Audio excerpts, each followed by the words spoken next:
नमस्कार विद्यार्थी मित्रांनो, तर आजच्या व्हिडिओमध्ये आपण बघणार आहोत लॉज ऑफ मोशन मधला पुढचा टॉपिक आपल्याला बघायचा आहे. आपण फोर्सेसचा बेसिक टॉपिक बघितला होता, ज्याच्यामध्ये आपण 4 टाइपचे फोर्सेस त्या ठिकाणी आपण बघितली होती.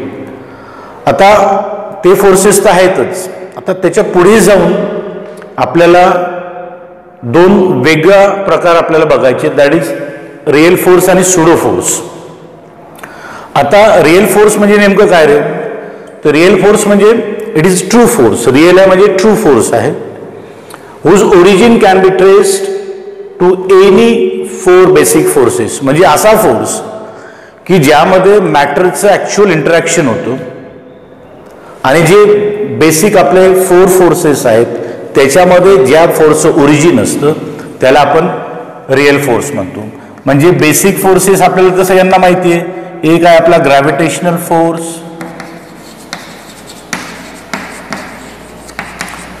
त्याच्यानंतर आपला इलेक्ट्रोस्टॅटिक फोर्स आहे किंवा इलेक्ट्रोमॅग्नेटिक फोर्स आपण त्याला म्हणू, आणि न्यूक्लिअर फोर्स. न्यूक्लिअर फोर्समध्ये आपल्याला 2 आपण पार्ट केले होते, एक होता वीक न्यूक्लिअर फोर्स आणि एक होता स्ट्रॉंग न्यूक्लिअर फोर्स. हे जे सगळे फोर्सेस आहेत याच्यामध्ये ॲक्च्युअल मॅटर इंटरॅक्ट आपल्याला होताना दिसतात. This forces are called as real forces. बरोबर आहे. आता ग्रॅव्हिटेशनल फोर्स हा रिअल फोर्स आहे. एखादा ऑब्जेक्ट तुम्ही वर फेकला तर तो खालीच पडणार, कारण त्याच्यावर तुम्हाला एक रिअल फोर्स, ग्रॅव्हिटेशनल फोर्स त्या ठिकाणी ॲक्ट होताना दिसतो. हे आपल्याला सगळ्यांना माहिती आहे. आपल्याला जे माहित नाही हा तो पुढचा प्रकार आहे, that is pseudo force. Pseudo म्हणजे काल्पनिक आपण त्याला म्हणतो सुडो फोर्स, की जो ॲक्च्युअल रिअल नाही आहे, but it arises due to real force. म्हणजे काय की त्या ठिकाणी ॲक्च्युअल मॅटरचं इंटरॅक्शन होत नाही आहे. तर असे फोर्सेस आपण बघणार आहोत की ज्याच्यामध्ये मॅटरचं ॲक्च्युअल इंटरॅक्शन होत नाही आहे. जे बेसिक जे फोर्सेस आहेत तिथून त्याचं ओरिजिन नाही आहे, पण हा जो फोर्स आपल्याला अराईज होताना दिसतो हा कशामुळे अराईज होतो? Due to the acceleration of frame of reference, किंवा ऑब्झर्वर जो असतो ऑब्झर्वरच्या फ्रेम ऑफ रेफरन्स ॲक्सेलरेट मोशनमध्ये जर असेल तर आपल्याला हा फोर्स अराईज होताना दिसतो. आता frame of reference he concept आपण बघितलेली आहे, तुम्हाला माहिती आहे फ्रेम ऑफ रेफरन्स काय असतं. आता उदाहरण म्हणून जर द्यायचं म्हटलं तर आपण सेंट्रिफ्युगल फोर्सला आपण सुडो फोर्स म्हणू शकतो. एक्झाम्पल म्हणून सेंट्रिफ्युगल फोर्स हा फोर्स आपला सुडो फोर्समध्ये येतात. म्हणजे काय की जसं मी एखाद्या गाडीच्या ड्रायव्हिंग सीटवर बसलेलो आहे आणि एखादा कर्व पाहत आला आणि कर्व पाहतोवर मी लेफ्ट साईडला जर मी त्याला टर्न त्या व्हेकलला घेत असेल तर मध्ये बसलेले जे व्यक्ती असतील किंवा मी स्वतः असेल, मी टू द राईट आपल्याला माझ्यावर फोर्स ॲक्ट झालेला दिसतो, तो सुडोस फोर्स असतो एक. तर अशा पद्धतीचे जे फोर्सेस असतात त्यांना सुडो फोर्स म्हणतात, जे आपल्याला due to the observer's frame of reference जर ॲक्सेलरेटेड मोशनमध्ये असेल तर आपल्याला अराईज होताना दिसतात. किंवा एखाद्या लिफ्टमध्ये तुम्ही जाताय तर लिफ्ट जेव्हा वरच्या बाजूला जाते त्यावेळेस आपल्याला एक इमॅजिनरी फोर्स असतो, तो आपल्याला खालच्या बाजूला ढकलत असतो, तो सुद्धा आपल्याला सुडो फोर्स म्हणून त्या ठिकाणी कन्सिडर करता येतो. ठीक आहे. तर हा पार्ट आहे रिअल फोर्स आणि सुडो फोर्स मधला. पुढचा प्रकार आपण बघतोय that is conservative and non conservative forces. ठीक आहे. हा आता नवीन पार्ट आहे, थोडं व्यवस्थित लक्ष द्या. तर कॉन्झर्वेटिव्ह आणि नॉन कॉन्झर्वेटिव्ह फोर्सेस आपण चर्चा करूया. आता कॉन्झर्वेटिव्ह फोर्सच्या बाबतीत त्या ठिकाणी स्टेटमेंट असं म्हटलं बघा, the work done by such forces does not depends upon the path, it only depends upon its initial and final position. थोडंसं व्यवस्थित लक्ष द्या की जनरली कसं असतं बघा, फोर्स आपण अप्लाय केल्यानंतर त्याचं डिस्प्लेसमेंट होणार. आता कॉन्झर्वेटिव्ह फोर्समध्ये त्याचं असं म्हणणं आहे का, समजा ही इनिशियल पोझिशन आहे ऑब्जेक्टची आणि इथे कुठेतरी ऑब्जेक्टची फायनल पोझिशन आहे, बरोबर आहे. तर एका ठिकाणावरून दुसऱ्या ठिकाणी तुम्ही वेगवेगळ्या पाथ्सने त्या ठिकाणी जाऊ शकता. समजा मला वाटलं मी डायरेक्ट सरळ A to B या पद्धतीने डायरेक्ट सरळ शॉर्टेस्ट डिस्टन्स आपण त्याला म्हणतो, स्ट्रेट लाईन डिस्टन्सने मी ट्रॅव्हल करू शकतो. मला वाटलं मी या पद्धतीने असं मी बी पॉईंटपर्यंत जाऊ शकतो, मला वाटलं मी असा बी पॉईंटपर्यंत जाऊ शकतो, बरोबर आहे. आता पाथ वेगवेगळे आहेत. पाथ लेनचा जर आपण विचार केला, पाथ लेन पण आपल्याला प्रत्येक ठिकाणी वेगवेगळे दिसते. पण कॉन्झर्वेटिव्ह फोर्सेसच्या बाबतीत such work done is equal. या प्रत्येक पॉइंटला किंवा प्रत्येक वेने तुम्ही गेलात तरी वर्क डन कसं असणार आहे, सारखंच असणार आहे. असा जो फोर्स असतो त्याला आपण कॉन्झर्वेटिव्ह फोर्स म्हणतो, बरोबर आहे. Depends only on initial and final position. Initial position तीच आहे प्रत्येक वेळेस आणि प्रत्येक जण फायनल पोझिशन त्याच पॉइंटला जात आहे, या मार्गे असो किंवा या पाथने असो किंवा या पाथने असो. तर in such case the work done is always constant. Work done हे कायम कॉन्स्टंट असतं. असे जे फोर्सेस असतात त्यांना आपण कॉन्झर्वेटिव्ह फोर्स म्हणतो. मग एक्झाम्पल म्हणून आपल्याला त्यांनी दिले ग्रॅव्हिटेशन फोर्स आहे किंवा इलेक्ट्रोस्टॅटिक फोर्स आहे, त्यांना आपण कॉन्झर्वेटिव्ह फोर्स आपण म्हणू शकतो. एक उदाहरण म्हणून आपण ग्रॅव्हिटेशनल फोर्सचं आपण एक्झाम्पल घेऊया की समजा या पद्धतीने एक ट्रायंगल मी कन्सिडर करतो. बेसिकली ऑब्जेक्ट जो आहे तो ही त्याची इनिशियल पोझिशन आहे, ग्राउंड ही त्याची इनिशियल पोझिशन आहे ऑब्जेक्टची, बरोबर आहे. समजा मी त्याला ए बी सी असं नाव देतो. तो ऑब्जेक्ट समजा या पोझिशनला आहे तशी, बरोबर आहे. आणि ऑब्जेक्ट इथून मी उचलला आणि बी या पोझिशनपर्यंत नेला ॲट हाईट एच एवढ्या हाईट, बरोबर आहे. बघा आता ऑब्जेक्ट कुठे ठेवला मी सी पोझिशनला, इथून ऑब्जेक्टला मी लिफ्ट केला आणि बी पर्यंत नेला, बरोबर आहे. नॅचरली वर्क होणार. वर्कचा फॉर्म्युला आपला जो आहे work is equal to force into displacement. मग फोर्स किती ॲक्ट केला याच्यावर, तर फोर्स आपल्याला कळतोय. इथे बघा हा जो ऑब्जेक्ट असेल तर याच्यावर ॲक्ट होणारा डाऊनवर्ड फोर्स असतो, त्याचं weight mg, mass multiplied by acceleration due to gravity. म्हणजे तेवढाच फोर्स मला याला लिफ्ट करण्यासाठी लावायला लागेल. म्हणजे जो फोर्स मी अपवर्ड फोर्स या ठिकाणी लावणार तो किती असेल माझा m इंटू जी, तर मी लिहितो mg. त्याच्यानंतर डिस्प्लेसमेंट ऑब्जेक्टचं किती झालं, इथून तो सी पासून निघाला आणि बी पर्यंत पोहोचला, त्याचं डिस्प्लेसमेंट आहे h, म्हणजे या पद्धतीने लिहिणार मी. म्हणजे work done between point B and C. जेव्हा ऑब्जेक्ट बी पासून आपलं सी पासून बी कडे आपण नेतोय, सी पासून बी पर्यंत आपण नेतोय, तर एवढं वर्क डन मला त्या ठिकाणी होताना दिसतंय, बरोबर आहे. हे झालं वर्क डन फर्स्ट. आता काय करतो मी, तोच ऑब्जेक्ट सी ऑब्जेक्ट त्याच लेवलला आहे बघा, ही ग्राउंड लेवललाच आहे. इथं मी तो ऑब्जेक्ट घेतलेला आहे या पद्धतीने आणि मला आता त्याला असा लिफ्ट करायचा आहे. समजा हा ऑब्जेक्ट आहे, त्याला मला या पद्धतीने ह्या इन्क्लाइन्ड प्लेनने म्हणजे ए पासून बी पर्यंत मला त्याला न्यायचं आहे, बरोबर आहे. मग आता आपण विचार केला, आपण बघूया. समजा हा अँगल थीटा आहे त्या इन्क्लाइन्ड प्लेनने बनवलेला. आता याच्यावर ॲक्ट होणारा फोर्स ज्याचं वेट असतं ते वेट असतं व्हर्टिकली डाऊनवर्ड, त्याला आपण mg म्हणतो. म्हणजे आपण काय करतो, याला स्प्लिटिंग करतो त्याच्या दोन म्युच्युअली परपेंडिक्युलर कंपोनंट्समध्ये. आठवतं तुम्हाला आपण बघितलेलं आहे. हा कंपोनंट असतो mg साइन ऑफ थीटा, हा असतो mg कॉस ऑफ थीटा. म्हणजे या ऑब्जेक्टला जर मला आता वरच्या दिशेने न्यायचं असेल तर त्याच्यावर ॲक्ट होणारा फोर्स डाऊनवर्ड डायरेक्शनला किती आहे, mg साइन ऑफ थीटा.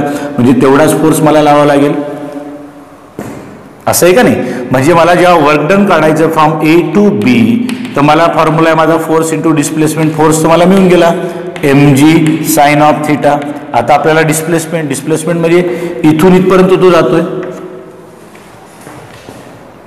म्हणजे डिस्प्लेसमेंट जे मला काढायचं आहे ते डिस्प्लेसमेंट मला काढायचं आहे ए बी, असं झालं ना डिस्प्लेसमेंट, बरोबर आहे. म्हणजे ए बी हे झालं माझं डिस्प्लेसमेंट. पुढे बघूया आपण.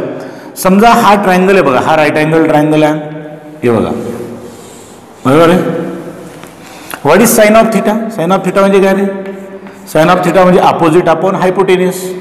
म्हणजे काय लिहिणार मी, sine of theta is equal to opposite, opposite म्हणजे ही बी सी, म्हणजे किती आली ती, चला ठीक आहे बी सी लिहितो मी फक्त, बी सी अपॉन हायपोटेन्यूस. हायपोटेन्यूस म्हणजे काय मिळेल मला ए बी. ही व्हॅल्यू मी इथे पुट करून देतो. म्हणजे मला मिळणार mg साइन ऑफ थीटा ऐवजी मी पुट करतो bc upon ab multiplied by हा ab आहेच, ए बी मी कट करून देतो, मला मिळतो mg इंटू BC. पण BC ही जी लेंथ आहे ती म्हणजे काय h, म्हणजे मला मिळणार mgh work done from point A to B. दिसतंय आपल्याला. म्हणजे बघा आता ऑब्जेक्टची एकच लेवलला आहे object. Initial position to the ground आहे त्याची, फायनल पोझिशन मला B ला आहे. ह्या मार्गे गेलो मी C पासून B कडे, तेवढा वर्क डन मला तेवढंच होतं. ऑब्जेक्ट त्याच लेवलला आहे ग्राउंड लेवलला. आता A पासून B पर्यंत मी गेलोय. पाथ वेगवेगळे आहेत पण इनिशियल आणि फायनल पोझिशन सारखे असल्यामुळे वर्क डन मात्र आपल्याला त्या ठिकाणी सारखंच होताना दिसतं. असा जो फोर्स असतो त्याला आपण म्हणतो कॉन्झर्वेटिव्ह फोर्स. पुढचा जो टाईप आहे आपला that is what non conservative force. आता नॉन कॉन्झर्वेटिव्ह म्हणजे एक्झॅक्टली याचे अपोजिट असणार कॉन्झर्वेटिव्हच्या. तर नॉन कॉन्झर्वेटिव्ह मध्ये काय म्हटलंय त्याने, the force which work done depends only on path, it does not depends upon initial and final position. म्हणजे त्याच्या उलट एक्झॅक्टली. समजा मला हा पॉईंट ए पॉईंटला इनिशियली ऑब्जेक्ट आहे आणि नंतर तो जाणार बी पॉईंटला. समजा या त्याच्या वेगवेगळ्या पाथ्स आहेत, पहिले असा जातोय तो किंवा असा जाऊ शकतो किंवा असा जाऊ शकतो. आता तिन्ही पाथचा जर विचार केला मी 1 2 3, तर तिन्ही पाथमध्ये मला असं दिसतंय की अजून थोडं वेगळं करून घेऊया आपण, थोडंसं चेंज करूया. या पद्धतीने हा थर्ड पाथ आहे. तर तिन्ही पाथमध्ये जर आपण बघितलं तर इनिशियल पोझिशन आणि final position is same. Initial आणि फायनल पोझिशन सारख्याच आहेत, बरोबर. पण या ठिकाणी होणारं वर्क डन जर तो फोर्स तुमचा नॉन कॉन्झर्वेटिव्ह असेल तर या ठिकाणी होणारं वर्क डन जे असेल ते कॉन्स्टंट नसतं. कारण ते नॉन कॉन्झर्वेटिव्ह फोर्स जर असेल ती does not depend upon initial and final position, ते डिपेंड असतं पाथवर. मग उदाहरण म्हणून फ्रिक्शनल फोर्स त्याने दिलेला आहे. तुमच्या लक्षात येत असेल थोडं इमॅजिन करा. फ्रिक्शनचा फोर्स तुम्हाला माहिती आहे. एखादा ऑब्जेक्ट जर मला या पद्धतीने न्यायचा असेल तर फ्रिक्शन फोर्स काय करतो, त्याला अपोज करतो, विरोध करत असतो. जेवढा माझी पाथची लेंथ वाढणार तेवढा फ्रिक्शनल फोर्स वाढणार का नाही. Is it right. जेवढा मी पाथ लेंथ वाढवणार तर फ्रिक्शन म्हणजे अपोजिंग फोर्स माझा वाढत जाणार. म्हणजे या केसमध्ये जर मी बघितलं तर फ्रिक्शनल फोर्स सर्वात कमी इथे असेल सेकंड पाथ, कारण हे शॉर्टेज डिस्टन्स आहे. त्याच्यानंतर थोडंसं जास्त आपल्याला या पाथवर असेल आणि हा तर खूप लांबून आपण जातोय.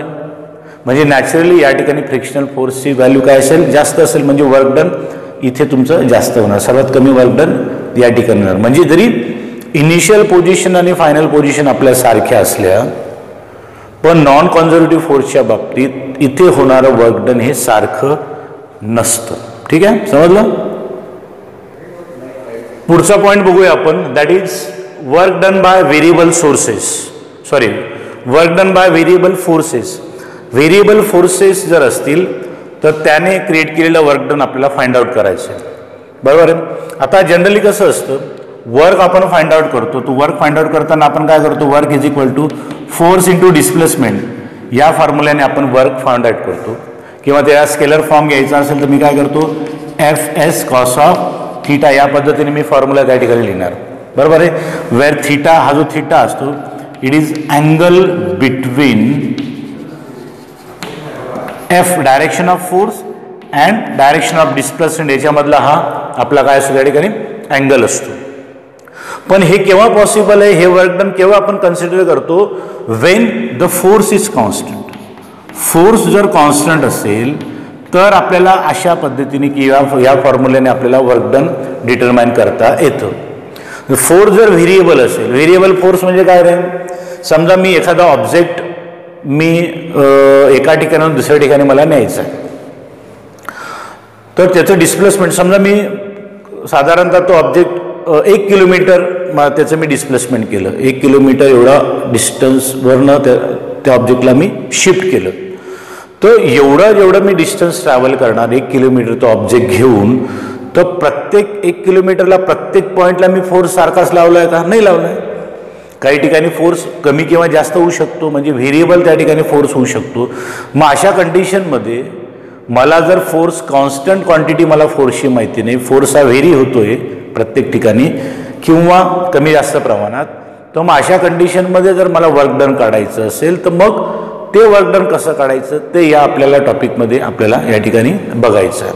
हा तर आपला कॉमन फॉर्म्युला आहेच, work is equal to force dot. याचे अर्थ कळत असेल तुम्हाला.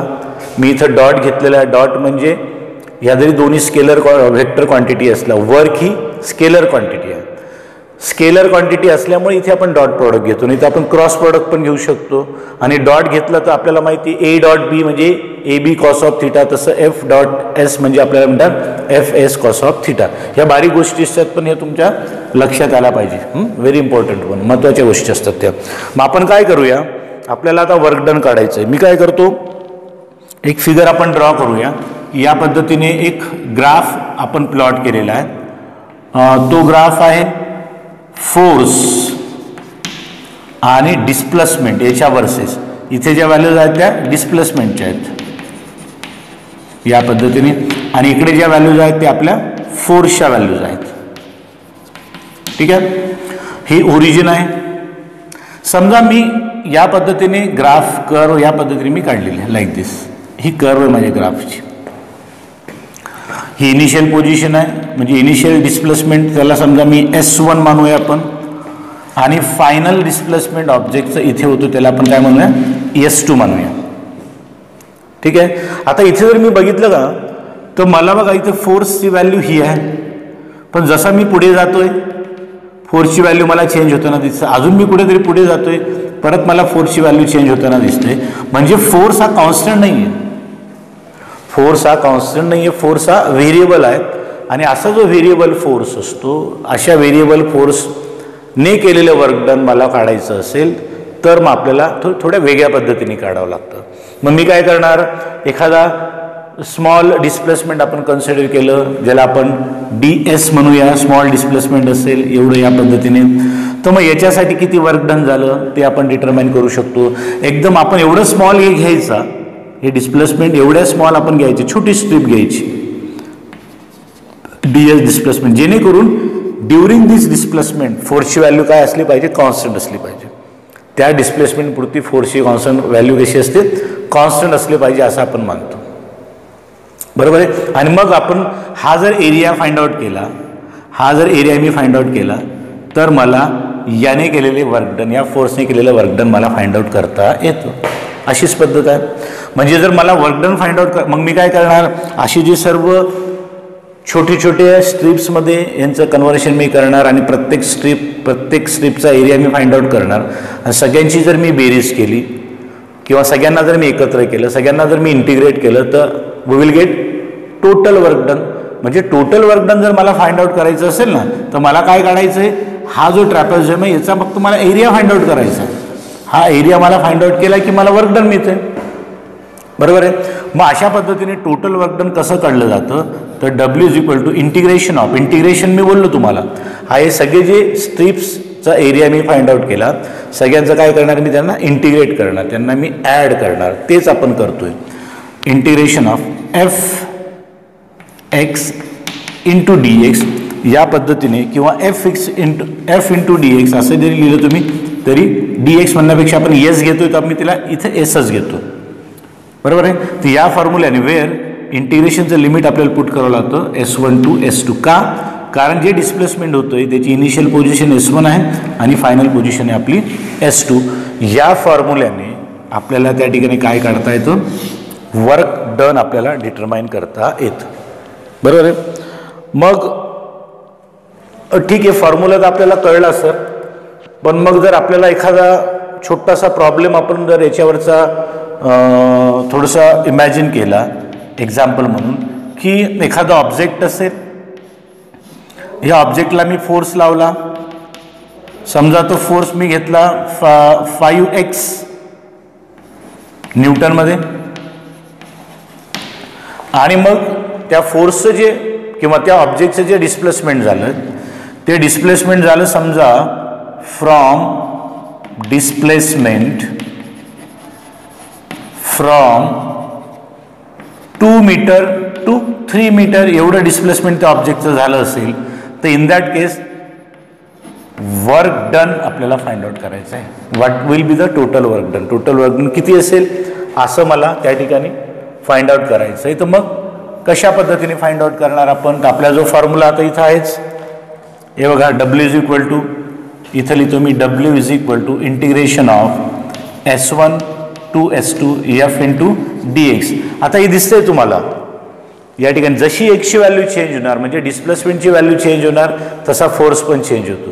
आता फोर्स समजा डिस्प्लेसमेंट 0 आहे तर फोर्स पण 0 येणार, डिस्प्लेसमेंट 1 झालं फोर्स 5 येणार, डिस्प्लेसमेंट 2 झालं फोर्स 10 न्यूटन येणार, डिस्प्लेसमेंट 3 झालं फोर्स 15, या पद्धतीने. बरोबर आहे. म्हणजे जसं डिस्प्लेसमेंट आणि फोर्स हे एकमेकांना रिलेटेड आहेत, ते एकमेकांचे फंक्शन, म्हणजे आपण म्हणतो डिस्प्लेसमेंट चेंज झालं की फोर्स चेंज होणं, किंवा फोर्स चेंज झालं की आपल्याला डिस्प्लेसमेंट त्या ठिकाणी चेंज होताना दिसतो. मग आता मला फोर्स काढायचा आहे, तर मी काय करणार, इंटिग्रेशन ऑफ S1 म्हणजे आपला 2 मीटर टू 3 मीटर आहे, म्हणजे याला मी 2 घेतो आणि अप टू 3 मीटर एवढं त्याचं डिस्प्लेसमेंट झालं आहे. Fची व्हॅल्यू मी घेतो 5x इंटू dx. इंटिग्रेशन तुम्हाला माहिती नसेल तर इंटिग्रेशन याचं असं असतं, दॅट इज 5 कॉन्स्टंट मी बाहेर काढतो, एक्सचं इंटिग्रेशन असतं x²/2. बरोबर आहे. 12वीला तुम्हाला ह्या गोष्टी कळतीलच, पण एक्सचं इंटिग्रेशन असतं x²/2. x² राहिला असता त्याचं इंटिग्रेशन राहिलं असतं x³/3 या पद्धतीने. ठीक आहे. तर याचं इंटिग्रेशन आलं x²/2. लिमिट ऑफ इंटिग्रेशन इथं द्यायला लागतं या पद्धतीने, लिमिट ऑफ इंटिग्रेशन मी दिलं. पुढे काय करतो मी, परत नंबर्स मी बाहेर काढून घेतो. हा 1/2 आहे, तुम्ही बाहेर काढला, ब्रॅकेटमध्ये मिळते मला x². इंटिग्रेशनचं लिमिट पुट करतो. इंटिग्रेशनचं लिमिट पुट करताना कशा पद्धतीने करावं लागतं, अगोदर अप्पर लिमिट पुट करायला लागतं. म्हणजे x ऐवजी मी 3 पुट करणार, इथे x ऐवजी मी काय पुट करणार, 3. म्हणजे मी लिहिणार 3² मायनस, नंतर मी लोअर लिमिट पुट करणार. लोअर लिमिट पुट करताना इथं मायनस साईन घ्यायचे, तर एक्सची व्हॅल्यू मी 2 पुट करणार, दॅट इज 2² या पद्धतीने. ठीक आहे. पुढे मला मिळते मग 5/2 इंटू ब्रॅकेट 9 - 4, म्हणजे पुढे मला मिळते 5/2 मल्टिप्लाइड बाय 5, असं जनरल का नाही. 9 - 4 इज 5, म्हणजे मला मिळतं 5×5 = 25 डिवायडेड बाय 2. किंवा याची जर आपण डिव्हिजन केली तर मला किती मिळणार, 12.5. बरोबर आहे. 2 × 1 = 2, 2 × 2 = 4 या पद्धतीने जूल. म्हणजे टोटल वर्क डन मला या ठिकाणी मिळतं W is equal to 12.5 joule. एवढं वर्क त्या ठिकाणी आपल्याला कॅल्क्युलेट करता येतं.